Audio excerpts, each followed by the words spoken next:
What if I told you that the most dangerous force threatening our world today isn't hatred, corruption, or even violence? It's something far more subtle, something we rarely notice until it's too late. A silent epidemic that doesn't just affect the uneducated, but can take hold of the brightest minds, the kindest hearts, and even people like you and me. It's not a lack of intelligence. It's not ignorance. It's something more terrifying: stupidity, not as an absence, but as a presence, an active, contagious force. And once it takes hold, it doesn't destroy through chaos, but through compliance. Imagine this: a brilliant scientist decorated with degrees suddenly starts spreading dangerous lies. A kind-hearted teacher begins supporting ideologies that hurt the very students they vowed to protect. A loving parent makes choices that risk the safety of their own child. These aren't villains. These are good people, intelligent people. And yet they've fallen prey to something German theologian Dietrich Bonhoeffer once called the power of stupidity. And here's the truly chilling part: it's not happening to other people. It's happening to people just like us, our neighbors, coworkers, friends, maybe even ourselves. Segment 1, the obedience experiments. This isn't just a provocative idea for late-night philosophy debates. In 1961, psychologist Stanley Milgram conducted one of the most unsettling experiments in modern history at Yale University.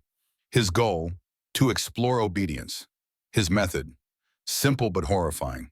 Participants were told to administer electric shocks to a person in another room whenever that person answered a question incorrectly.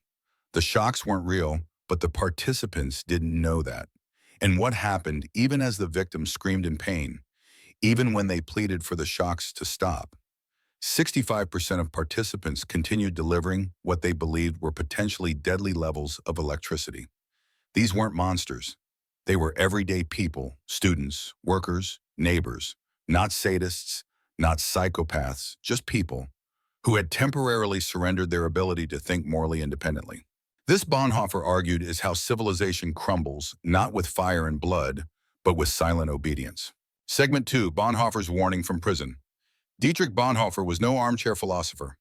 Born in 1906, he came from a family of intellectuals. His father was one of Germany's leading psychiatrists. Bonhoeffer himself became a theologian, a Lutheran pastor who believed deeply in reason, morality, and education. But then came the rise of Hitler, and with it, a slow and horrifying transformation of the German people, a transformation Bonhoeffer witnessed up close. These weren't uneducated masses blindly led by propaganda. They were professors, doctors, clergy, with people of culture and reason, who began supporting brutality. From his prison cell in 1943, awaiting execution for his role in a plot to assassinate Hitler, Bonhoeffer wrote one of the most chilling observations in modern philosophy. Against stupidity, we are defenseless. Neither protest nor force accomplish anything here. Reasoning is useless. Facts that contradict one's prejudgment simply need not be believed. The problem with stupidity, he said, is that it believes it's doing good, and that makes it incorruptible. Segment 3, why stupidity serves power. Here's where Bonhoeffer's insight becomes especially relevant today. Evil, he argued, contains the seed of its own downfall. It sparks resistance. It disturbs. Eventually, it collapses under its own weight. But stupidity is comfortable. It blends in, it reassures, it echoes, it smiles. It doesn't question, it obeys.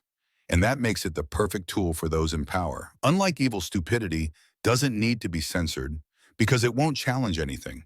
It doesn't need to be policed because it polices itself. The stupid person, Bonhoeffer said, is not independent. You're not debating them. You're debating the slogans, the buzzwords, the memes that have possessed them. Sound familiar? Segment 4, systemic stupidity in the modern age. Let's be clear.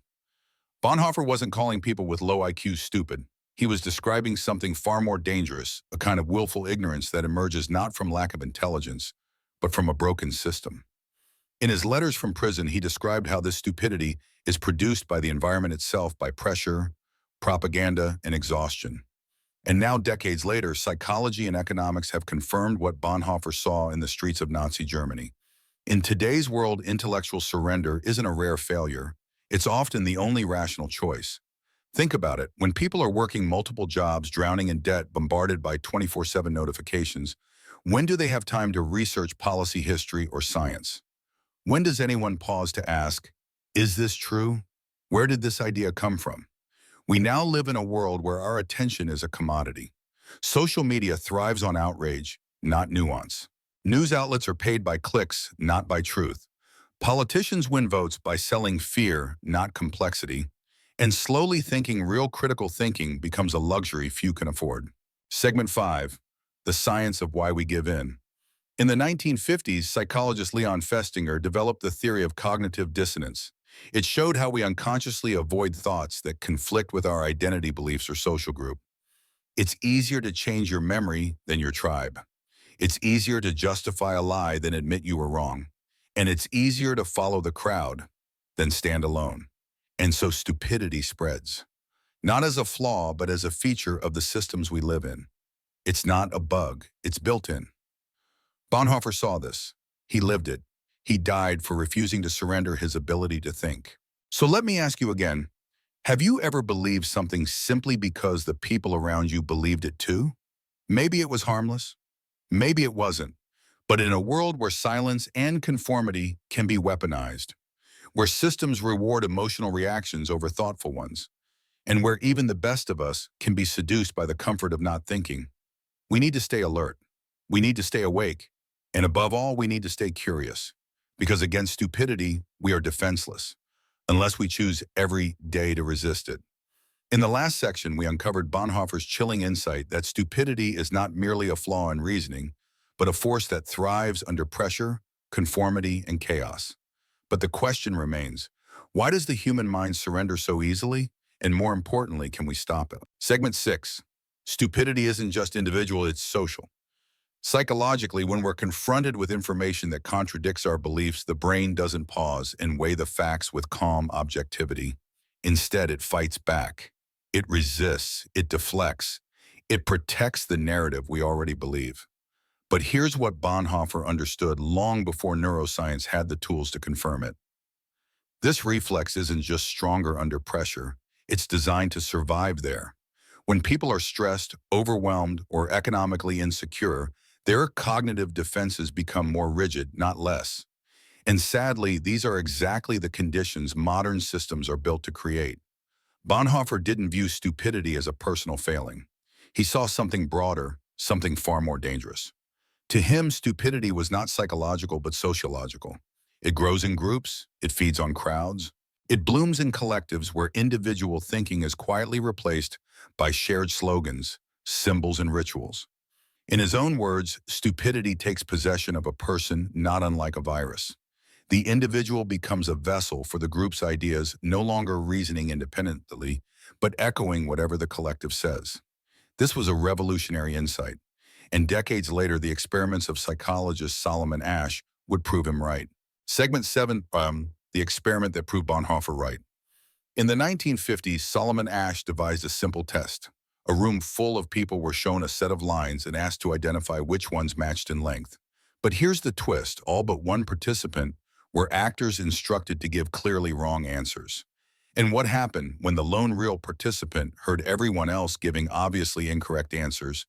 75% conformed at least once, giving the wrong answer just to fit in, even when they knew it was wrong. Now fast forward to today.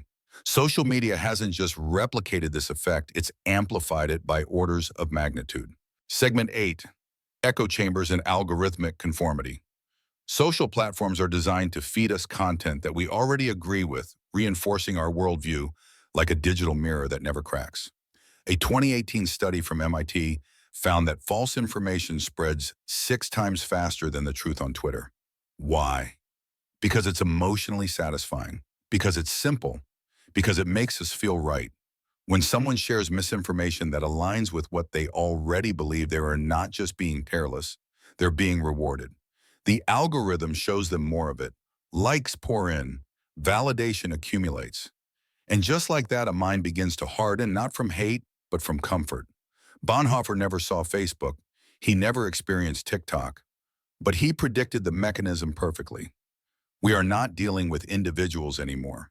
We're dealing with systems that turn people into amplifiers of unthinking certainty. Have you ever noticed that your feed always seems to agree with you? That the more you engage with a certain idea, the more of it you see? That's no coincidence. That's not freedom. That's architecture. An architecture of chosen ignorance. Segment 9, history repeats in different forms. This phenomenon is not new. It just takes different forms throughout history. The Salem witch trials weren't orchestrated by evil masterminds, but by God-fearing neighbors who truly believed they were protecting their children. The Red Scare of the 1950s wasn't led by malicious villains, but by patriotic citizens who thought they were defending democracy from communism. In both cases, people didn't stop thinking because they were weak. They stopped thinking because they believed they were right, and that made them unstoppable. Segment 10, Fighting Back Bonhoeffer's Solution.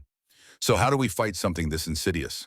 How do we resist a force that wears the mask of moral certainty? Bonhoeffer believed that resisting stupidity required more than intelligence, it required moral courage.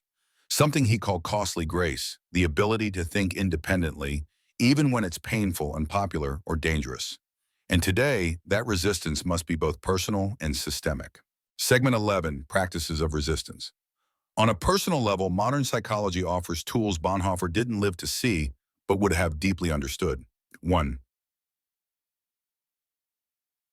Practice intellectual friction. Once a week, deliberately read or watch something thoughtful from someone you disagree with. Not to change your mind, but to test if your beliefs can survive scrutiny. 2. Embrace productive ignorance. Ask yourself, what evidence would change my mind? If you can't answer that, your belief may be dogma, not knowledge. 3. Pause before sharing. For posting something online takes 60 seconds to verify it from a source you don't normally follow. That pause might be the crack that breaks the cycle. 4. Say I don't know. In a world where confident ignorance is applauded, admitting your uncertainty is a quiet act of rebellion. Segment 12. We need structural changes too. But personal discipline isn't enough. We also need systemic changes that make truth easier to find and thinking less costly. That means demanding transparency from tech platforms about how content is curated, funding public media literacy programs that teach how to spot manipulation, creating online spaces that reward humility, not performative certainty, and above all, crafting economic policies that reduce the daily stress and insecurity that make people too exhausted to think critically. Because here's the hard truth. You can't expect someone working 2 jobs without healthcare, drowning in debt, to sit down and fact-check political theory. When survival takes all your energy, critical thinking becomes a luxury. Segment 13, the brain was never built for this. Bonhoeffer's brilliance was in seeing the social roots of stupidity. But today, neuroscience adds another even more unsettling layer. Our brains were never designed for this world. Not for 24-hour news, not for infinite scroll, not for AI-generated propaganda. We evolved to make fast decisions in dangerous environments, to act first and reflect later, to trust our tribe, to defend what feels familiar. And now those same instincts are being hijacked not by governments, but by billion-dollar algorithms. The danger isn't just out there. It's in here, in our wiring, in the shortcuts we mistake for truth. And as we now enter the age of AI, where deepfakes can fabricate not just facts, but reality itself, the urgency has never been greater. In a world overwhelmed by noise, fear, and manufactured certainty, Bonhoeffer's warning echoes louder than ever. Even the most intelligent minds aren't safe because this isn't a battle of IQ, it's a battle of integrity under pressure. Segment 14, Vulnerability under Stress. No matter how educated we think we are, no matter how many books we've read or degrees we hold, we are all vulnerable. Why? Because the mechanism is exactly as Bonhoeffer described. When we feel threatened, when life becomes uncertain, our minds crave clarity. And in that desperation, we become deeply susceptible to explanations that sound authoritative, especially those that reduce complexity to something clean, neat, and emotionally satisfying. It feels like relief, but it's really surrender. And that's the most urgent insight of all. Because today we're no longer just facing manipulative people. We're facing systems, algorithms designed with surgical precision to exploit our mental shortcuts. Every pause you make while scrolling, every click, every moment of emotional reaction, it's all being monitored. And not just monitored, weaponized. Weaponized against your capacity for independent thought. Segment 15, COVID-19 as a case study in cognitive capture. We saw this in real time during the COVID-19 pandemic. Doctors, engineers, lawyers, People trained in logic and analysis began endorsing bizarre, debunked conspiracy theories about vaccines, microchips, and miracle treatments. It wasn't because they were unintelligent. It wasn't because they lacked education. It was because the pressure was unbearable, and they found comfort in the illusion of certainty. This wasn't a failure of intellect. It was a failure of intellectual independence. And in moments of societal crisis, that failure can be contagious. Segment 16, Bonhoeffer's final stand. Bonhoeffer understood this risk better than anyone, and he refused to give in. He paid for that refusal with his life. On April 9, 1945, just weeks before the collapse of Nazi Germany, Dietrich Bonhoeffer was hanged in a concentration camp. According to a fellow prisoner, his final words were, "This is the end for me, the beginning of life." But his legacy wasn't just a political statement.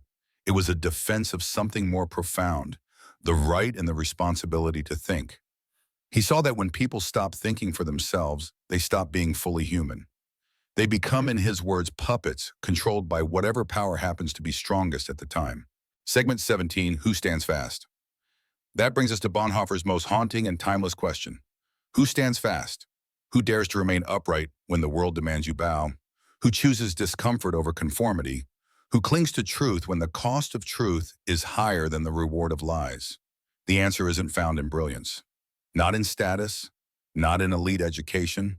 It's found in daily choices, to stay curious instead of certain, to seek truth over comfort, to think rather than just react. These aren't heroic gestures. They're quiet acts of resistance, and they become extraordinary only because so many others have stopped doing them. Segment 18, Intellectual surrender feels like liberation. Here's the paradox. Surrender often feels like freedom. Why foul? Because thinking is hard. It takes effort to hold two conflicting ideas in your mind. It hurts to admit you might have been wrong. Bonhoeffer believed, and neuroscience now confirms, that this discomfort is the cost of being fully human. It's the intellectual version of pain during growth. Without it, there is no clarity, no conscience, no maturity. In a world that profits from your surrender, thinking for yourself is one of the most radical things you can do. Segment 19, The Universal Trap. And here's the most uncomfortable truth of all. No one is immune. Not you, not me. The moment you believe you are, you've already fallen into the trap. Functional stupidity doesn't announce itself. It whispers, it flatters. It tells you that you already know everything you need to know. And just like that, click, the trap closes. Segment 20, The Choice We Face.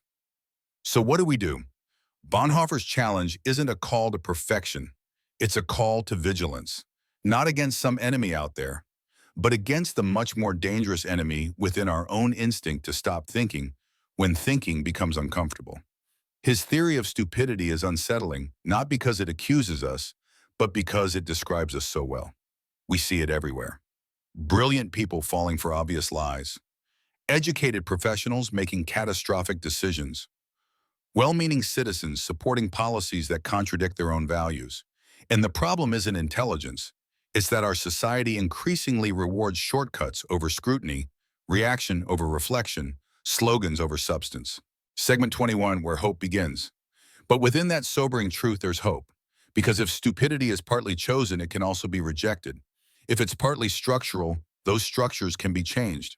If it's born from overwhelm, we can reclaim space to think clearly again. Think of critical thinking like physical fitness. You can't run a marathon without training, and you can't navigate complexity without practicing intellectual discipline. Mental strength, the ability to pause, to question, to consider alternatives must be trained. Otherwise, it fades. So here's your challenge. Segment 22, The Challenge. Sometime this week, pick one belief you hold deeply. It can be political, personal, or even trivial. Spend 30 minutes, just 30 minutes, researching the best arguments against it. Not to change your mind, not to punish yourself, but to practice what Bonhoeffer defended with his life, intellectual courage. If your belief survives scrutiny, great. You'll hold it with more confidence. If it doesn't, even better.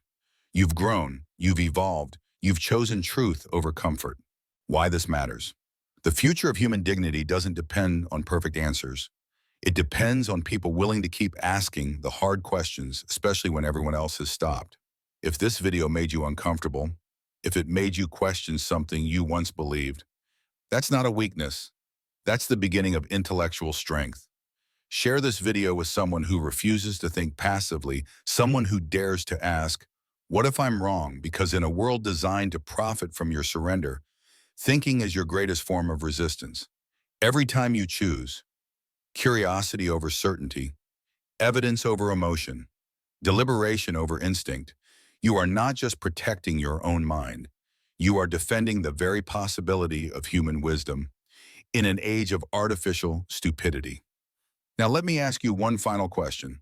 What's one belief you're willing to question this week? Drop it in the comments. Let's become the kind of people who stand fast even when no one else is standing at all.